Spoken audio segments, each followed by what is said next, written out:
اعوذ باللہ من الشیطان اللعین الرجیم بسم اللہ الرحمن الرحیم انہ یعلم الجہر من القول ویعلم ما تکتمون وَإِنْ أَدْرِي لَعَلَّهُ فِتْنَةٌ لَكُمْ وَمَتَاعٌ إِلَىٰ حِينٍ اللهم صل على محمد وآل محمد معجل فرجهم. السلام علیکم ورحمۃ اللہ وبرکاتہ.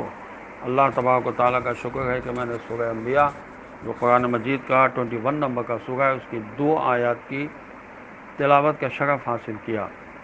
جن کے نشانات ہیں 110 اور 111. پہلے 110 کا ترجمہ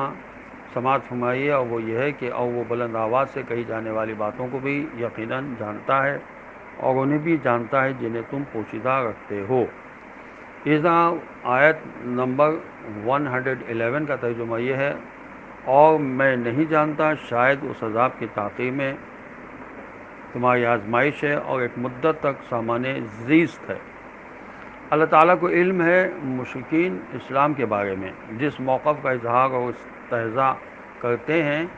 اور ان خفیہ تدبیروں کا بھی علم ہے جو وہ اسلام کے خلاف کرتے رہتے ہیں. رسول اللہ صلی اللہ علیہ وسلم کا کلام جاری ہے کہ مجھے بھی معلوم نہیں کہ اعلان کرنے کا مجھے جو حکم ملا ہے وہ تمہاری آزمائش کے لیے ہے کہ تمہیں ایک وقت تک بطور امتحان مہلت دے دی جائے. اگر لعلہ کی ضمیر آذنتکم میں مضمر اذان کی طرف ہے، لیکن اگر لعلہ کی ضمیر ما توعدون یعنی تاخیر عذاب کی طرف ہے تو آیت کا مطلب یہ ہو جائے گا مجھے علم نہیں ہے کہ عذاب کی تاخیر شاید تمہاری آزمائش کے لیے ہو. ہمیں اللہ تعالیٰ کے بارے میں علم حاصل کرنا بہت ضروری ہے. مولا علیہ السلام کا فرمان ہے کہ اللہ تعالیٰ کے بارے میں علم رکھنا 2 علموں میں افضل ہے. مزید فرمایا رسول اکرم صلی اللہ علیہ وسلم نے کہ تمام اعمال سے افضل عمل اللہ کے بارے میں علم رکھنا ہے، یعنی اسے جاننا ہے، کیونکہ جب تمہارے پاس اللہ کے بارے میں علم ہوگا تو اس کے ہوتے ہوئے تمہیں تھوڑا عمل بھی فائدہ پہنچائے گا اور زیادہ عمل بھی، جبکہ جہالت کے ہوتے ہوئے تمہیں نہ تو تھوڑا عمل ہی کوئی فائدہ پہنچائے گا اور نہ ہی زیادہ. مولا علی صاحب فرماتے ہیں کہ جس شخص کو اللہ کے بارے میں علم تسکین قلب مہیا کرتا ہے اسے مخلوق سے بے نیازی بھی تسکین قلب پہنچاتی ہے. اور اسی طرح سے ہمیں جو ہمارا قائد ہو بلکہ جو بھی رہبر بننا چاہتا ہو اس کو معلوم ہونا چاہیے کہ قرآن نے رہبر کے لیے کیا خصوصیات بیان کی ہیں. سورہ دہر جو قرآن مجید کا 76 نمبر کا سورہ ہے اس کی آیت نمبر 20 میں ارشاد الہی ہے وَلَا تُطِعْ مِنْهُمْ آثِمًا أَوْ كَفُورًا، جو گنہگار اور کافر ہو ہرگز ان کی اطاعت نہ کرنا. اذا قانون کو تعلقات پر مقدم کرنا بہت ضروری ہے. سورہ نساء جو قرآن مجید کا 4 نمبر کا سورہ ہے اس کی آیت نمبر 135 میں ارشاد الہی ہو رہا ہے کہ یا ایھا الذین آمنوا کونوا قوامین بالقسط شہداء للہ ولو علی انفسکم او الوالدین والاقربین ان یکن غنیا و فقیرا فاللہ اولی بہما.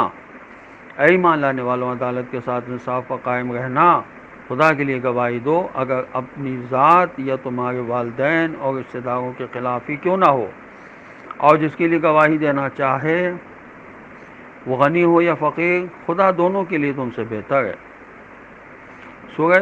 مبارکہ حج جو قرآن مجید کا 22 نمبر کا سورہ ہے اس کی آیت نمبر 41 میں ارشاد الہی ہو رہا ہے الذین ان مکناہم فی الارض اقاموا الصلاۃ وآتوا الزکاۃ وامروا بالمعروف ونہوا عن المنکر. یہ وہی لوگ ہیں کہ جب انہیں زمین پر قدرت و طاقت ہم عطا کریں گے تو یہ لوگ نمازیں قائم کریں گے، زکوٰۃ ادا کریں گے، امر بالمعروف و نہی عن المنکر کریں گے. اگرچہ یہ تمام صفات انبیاء علیہ السلام اور اولیاء الہی سے مخصوص ہیں، لیکن یہ تمام خصوصیتیں ہر اسلامی رہبر اور حاکم اسلامی میں پائی جانی چاہیے. حاکم کے رتبے و مقام کے سلسلے میں دینی رہبر کے سلسلے میں 3 لفظ استعمال ہوئے ہیں.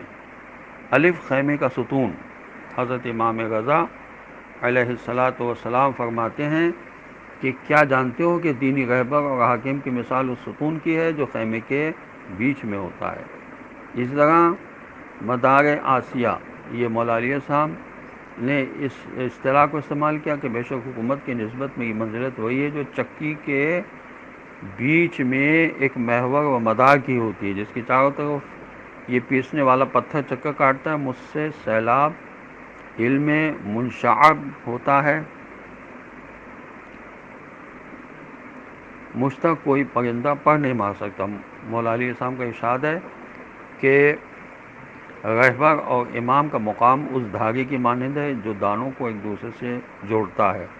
اور سب کو ایک جگہ جمع کر دیتا ہے۔ اگر یہ نظام ختم ہو جائے تو یہ دانے بکھر جائیں گے جو کبھی جمع نہیں ہو سکتے۔ اس طرح رسول اللہ صلی اللہ علیہ وسلم کا ارشاد گرامی ہے کہ بے شک امامت کا منصب صرف اس کو زیب دیتا ہے جس میں یہ تین خصلتیں پائی جاتی ہوں۔ نمبر 1 تقویٰ ہو جو اس کو حرام سے دور رکھے، نمبر 2 حلم و بردباری ہو جو اسے غصے اور غضب سے دور رکھ سکے، اور خلافت اس کے لیے زیبا ہے جو لوگوں کے لیے مہربان باپ کے جیسا ہو۔ اس طرح لوگوں کے حقوق کی رعایت کرنا مولا علیہ السلام فرماتے ہیں کہ رہبر کا اولین فرض ہے، پر جب رعایا حاکم کا حق ادا کر دے اور حاکم بھی رعایا کے حقوق کی رعایت کرے تو حق ان کے درمیان صاحب عزت ہوگا، دینی شرع محکم ہوگی اور عدل قائم ہوگا،